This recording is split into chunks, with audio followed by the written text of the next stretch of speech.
it's Barry. You're watching Barry and the PI. Today I wanted to tell you about one of my hobbies, which is birding. Now, birding is a little bit different than bird watching. Uh, Birding is more you compete against yourself or against other people. It's going out and identifying birds that you see uh, and list them down. You keep a list of all the birds you've seen. Now, some people take it real seriously and they go and extremes to see a particular bird. Pepper, Pepper, Pepper.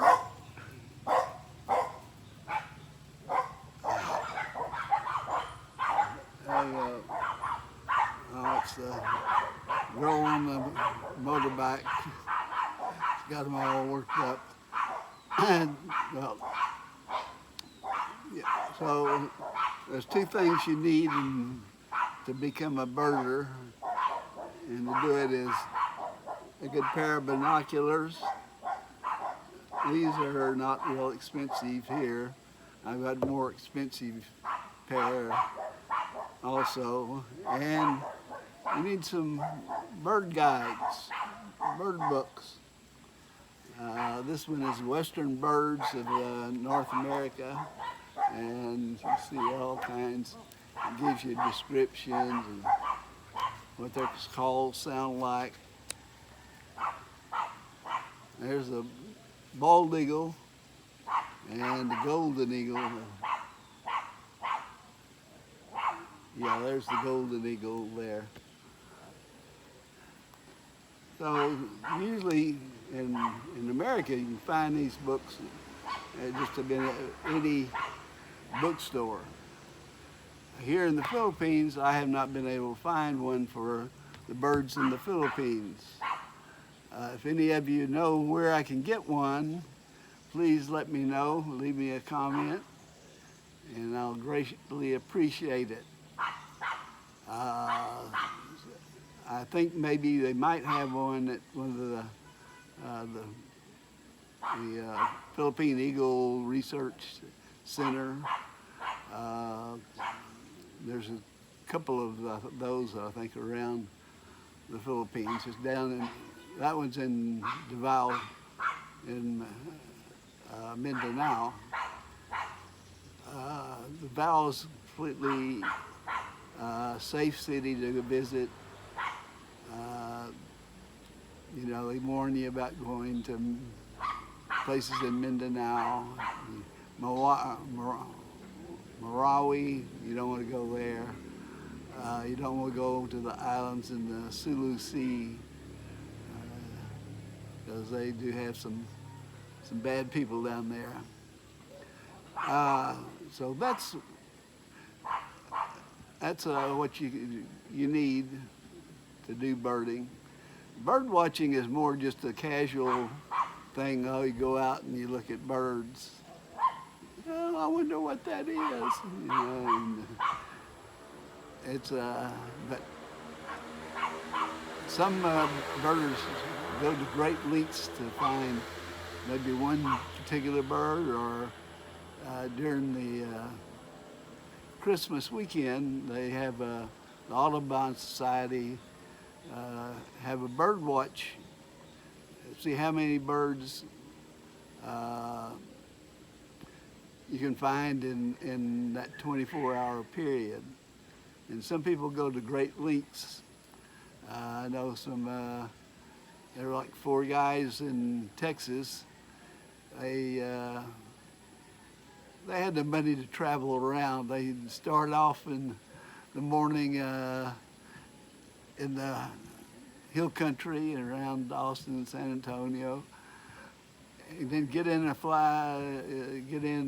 plane, private plane, and fly down to the coast and see as many as they can get there. And then they'd fly out to the Trans-Pecos area and Big Bend area, and like over 1,000 birds they were able to identify in a 24-hour period. So I don't go to that great lengths to, but there are some particular birds that I do want to see, and now I've got to find me a bird guide like this for the Philippines, so I can go out and look up. I look around here and I see some really amazing birds. Some orange, some blue, some black with little white stripes on it, and I have no idea what they are. But that's why I need to get a bird guide, or go with somebody that does know all the birds here in the Philippines. But it's a lot of fun to do, and you decide, okay, I'm going to Big Bend.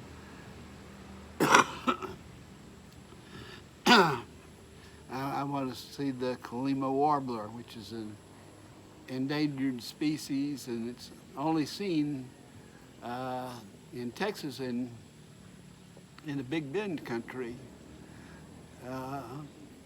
So the most of the time you see them down in Mexico. So I didn't do any birding in Mexico. I should have, but I was young then and birds weren't on my mind. So so you can, it's a lot of fun. It's a lot of fun to look for certain birds that you've never seen before, and you find one, and hey, you cross that off my list now. These books,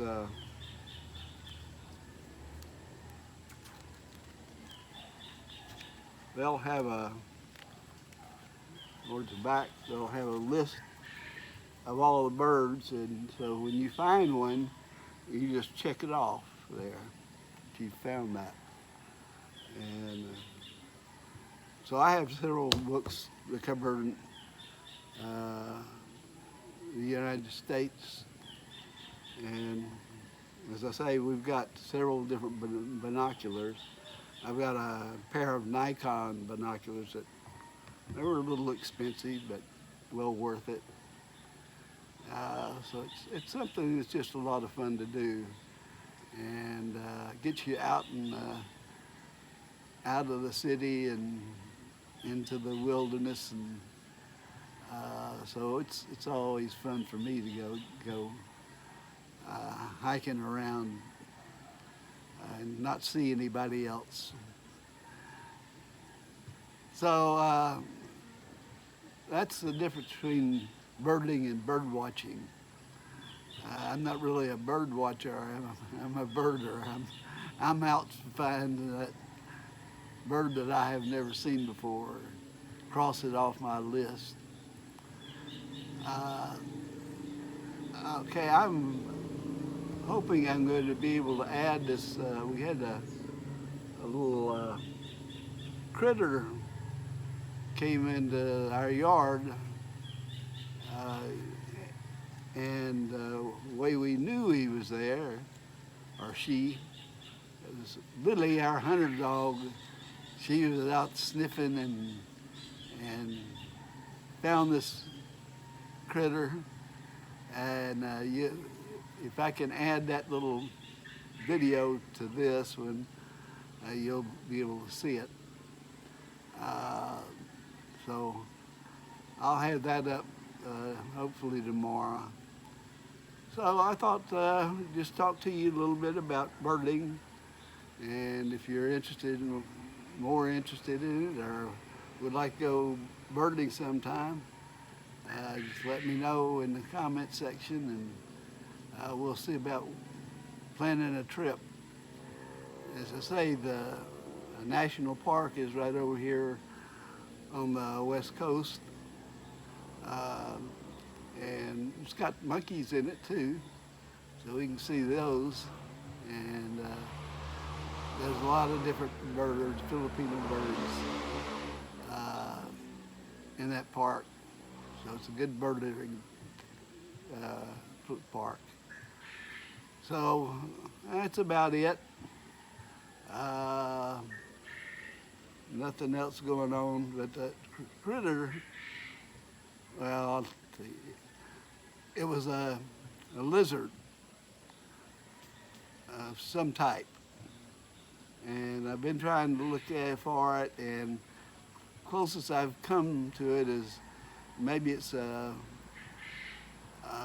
one of the varieties of chameleons here in the Philippines. I think there's like 13 different kinds of chameleons. And it had a very, very long tail too, so as you'll see in this video. I just got to figure out how to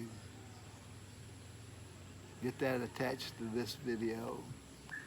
Well, as I say, I'm not much for editing. I don't know anything about it, and as you can tell from most of my videos. So that's it, and y'all take care, stay safe, have a great day, and I'll see you back here again tomorrow, I hope.